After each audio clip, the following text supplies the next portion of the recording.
पाठ 7 गोपी चपरासी। विष्णु प्रभाकर जी ने इस संस्मरण में काम के प्रति ईमानदारी रखने वाले कर्मचारी के बारे में बताया है। अनपढ़ होने पर भी वह अपनी सहज बुद्धि के कारण पढ़े लिखों से अधिक समझदार था। एकाएक देखने में वह एक छोटा सा प्रभावहीन व्यक्ति लगता था।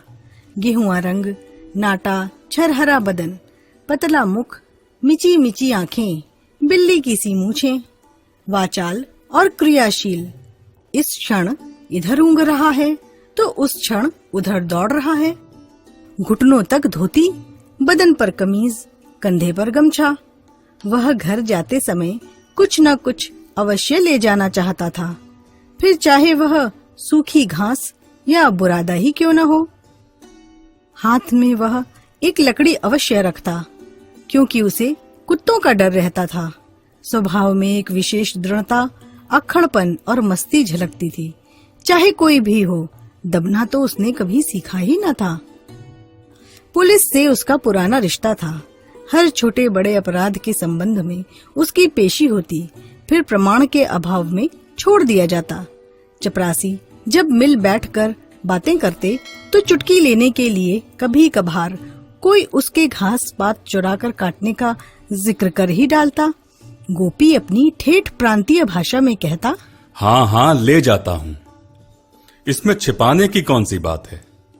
देख लो इन बाबुओं को, रोज जेब भर भर के ले जाते हैं। फिर घास पात तो कुदरत की देन है। सब चुप रह जाते, कौन उसके मुंह लगे। वह जीवन भर चपरासी रहा। लगभग 32-33 रुपए प्रति माह पाता था। इसी आमदनी में उसने लड़की गोद ले ली और समय आने पर उसके हाथ पीले कर दिए। उसकी अपनी कोई औलाद न थी। लोगों ने कहा, दुनिया लड़का गोद लेती है जिससे नाम चले, पर तुम नई चाल चल रहे हो। देखो जी, नाम चलता किसने देखा। लड़के की निगाह तो सदा माल पर रहती है कि कब बाप मरे और मैं मालिक बनूं। और लड़की तो सदा यही मनाती रहेगी कि मेरा बाप जितनी देर बैठा रहे उतना ही अच्छा है। उसके तर्क मौलिक होते थे।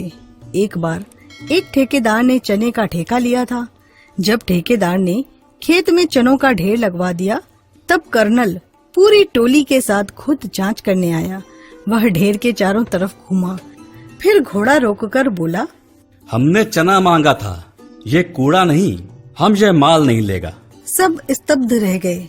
किसी को भी माल के अस्वीकृत होने का संदेह न था। कर्नल ने फलियों को बूढ़े ठेकेदार की नाक के पास ले जाकर कहा, हम पूछता है कि ये सब क्या है। कर्नल की कड़क आवाज से बूढ़ा ठेकेदार कांप गया। तभी सहसा गोपी बोल उठा, सरकार, ये चने की माँ है। कर्नल ठहाका मारकर हंस पड़ा। ठीक, तुम बिल्कुल ठीक बोला। वह आगे बढ़ गया और बूढ़े ठेकेदार का काम बन गया। अक्षर ज्ञान से आदमी पढ़ा लिखा माना जाता है, पर सहज ज्ञान से आदमी बुद्धिमान बनता है। गोपी की सहज बुद्धि अक्सर पढ़े लिखों को पछाड़ देती थी। वर्ष 1931-32 के बाद दफ्तरों में तूफान मचा रहता था। काम बहुत, आदमी कम। इसी काम के बोझ में ऊपर वाला नीचे वाले को, नीचे वाला और नीचे वाले को पीसने को तैयार रहता था। एक दिन बड़े बाबू तीव्र गति से साहब के पास से आए और गोपी से बोले, बढ़ई से कहो मुझसे मिल ले। गोपी लाठी उठाकर बाहर की ओर लपका ही था कि लौट पड़ा। घड़ी में तब 4 बजे थे। उसने बड़े बाबू से पूछा, कब मिले? मैं कहता हूँ मिल ले, जरूरी काम है। जी, पर वह आए कब? सुनता नहीं, 12 बजे मिले। जी, रात के 12 बजे आने को कहूँ? बड़े बाबू आग बबूला हो उठे। लाल आंखों से गोपी की तरफ घूरा। सामने गोपी शांत खड़ा था। न जाने क्या हुआ, बड़े बाबू मुस्कुरा पड़े। बोले, अरे जाब, कल 12 बजे आने को कहना। वह कितना काम करता था, इसकी कल्पना भी आज कोई नहीं कर सकता। सवेरे 8 बजे दफ्तर पहुंचता तो रात के 8 वहीं बज जाते। फिर बड़े बाबू के घर का काम, छोटे बाबुओं के खाने की व्यवस्था। अरे गोपी, गोपी कहाँ गया? इधर आओ तो। गोपी, दूध लाया? गोपी, ये ले जा। गोपी, खाना ले आ। गोपी, ये बस्ता घर दे आना। आदि आदि हर रोज होता। गोपी कभी पूरी बात न सुनता, लेकिन क्या मजाल कि काम में चूक हो जाए। यूं उसके मन में आता तो बैठे बैठे सो जाता। फिर भले ही तूफान उठे या भूकंप आए, उसे चिंता नहीं। काम के हाहाकार के बीच एक दिन वह दूध लेकर पहुंच गया। बाबूजी, दूध पी लो। अरे, काम से फुर्सत नहीं। काम का वक्त है या दूध पीने का? बाबूजी, आप खाना भी नहीं खाते, अब दूध भी नहीं पीते। आखिर ये शरीर यूं कब तक? शोर मत मचा। जा नाली में डाल दे इसे, या बिल्ली को पिला दे, पर जा यहां से, अब काम करने दे। गोपी बड़बड़ाता हुआ बाहर चला गया।